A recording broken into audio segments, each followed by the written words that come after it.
Westenley Alcenat out of New York. He's a historian and teaches American Atlantic and Afro-Caribbean history at Fordham University in New York. Westenley, it's really great to have you on. What do you think this day means today, particularly following the nationwide protests that we have seen against police brutality in this country? Well, thanks first off for having me. I'm glad to be here.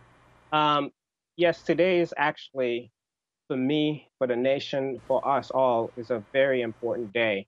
So we in this country often commemorate July 4th, but if you're thinking within the sort of the revolutionary calendar of African American history, but really what should also be the calendar of American history, this is a very important day where, for the first time, those people who had remained enslaved, even 2 years after the Emancipation Proclamation, first learned that they had been freed by President Lincoln.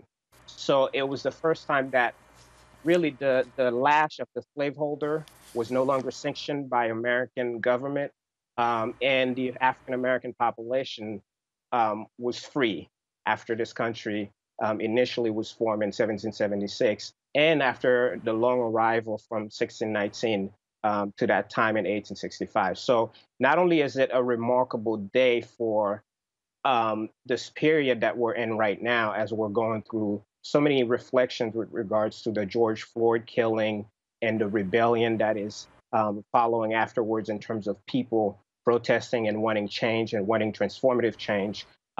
This is a particularly important time for us to start reflecting as to what that change should look like, will look like, and what we will do moving forward to guarantee that the promise that started in Galveston, Texas, on June 19, 1865, how will we carry that promise forward in the future? And now to not just pay lip service to it anymore, but to actually fulfill that long promise that has not yet been achieved in American history.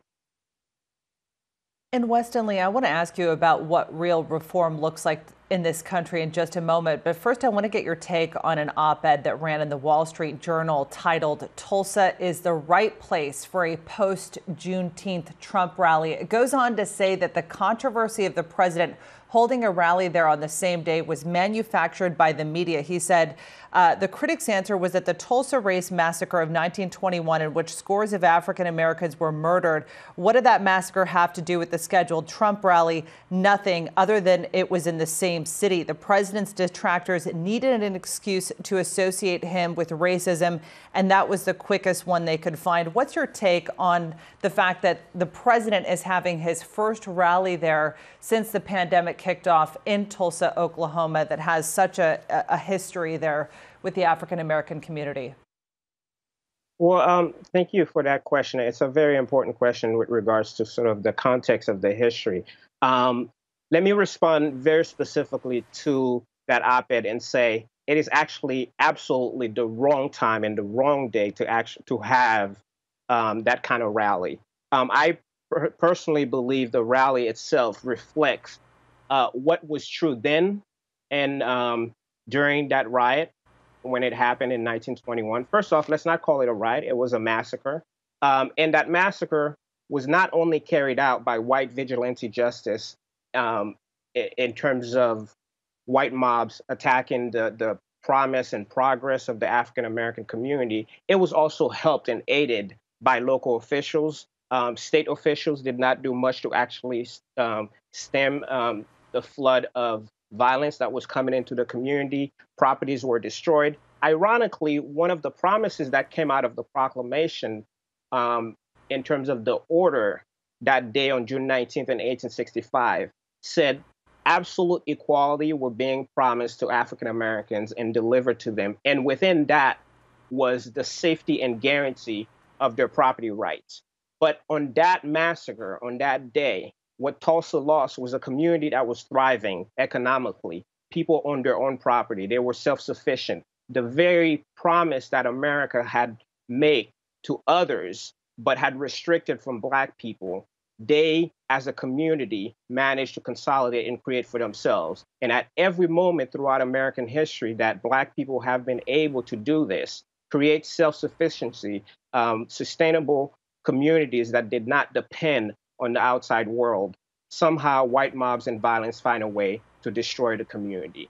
I think the president carrying out this rally the day after we are commemorating Juneteenth is actually sending a signal to all the potential fringe groups, terrorist groups who might want to actually come back and use that moment as their celebration of the other side of the story. That's how I see it here. So I don't think at all this is a moment to say that the president should be there. It's completely inappropriate.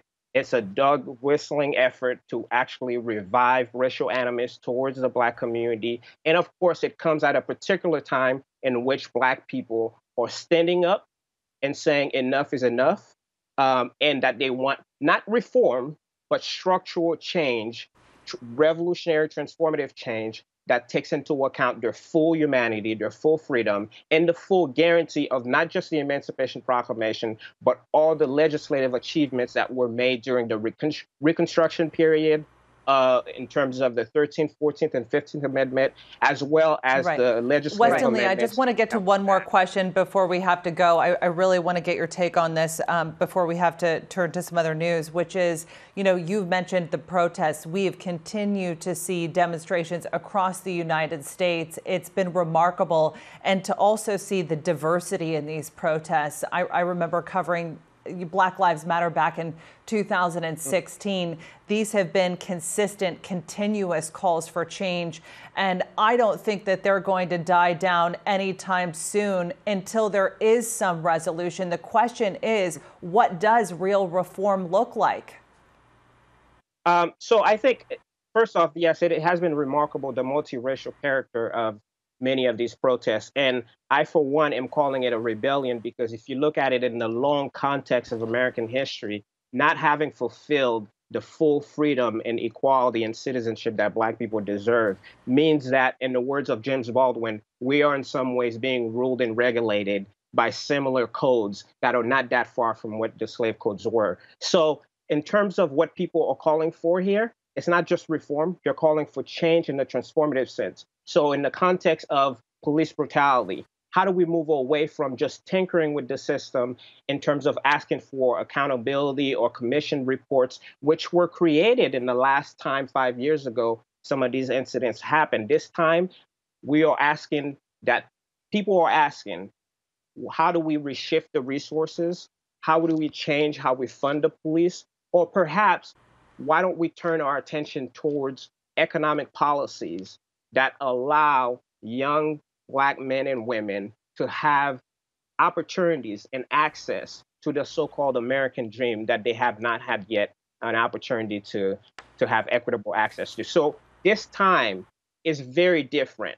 This time, I don't think people are satisfied with just the language of reform. What they want is either you defund the police or better condition the resources so that all of our money is not being placed in terms of disciplining the Black community instead of giving it the opportunity to thrive, and to thrive in the same way that Tulsa had thrived at the turn of the century, but which was put down in part by police violence. I want to say one last thing, too, which is the African-American population is in a particular position whereby historically we have relied on the federal government, on state officials to protect us against mob violence.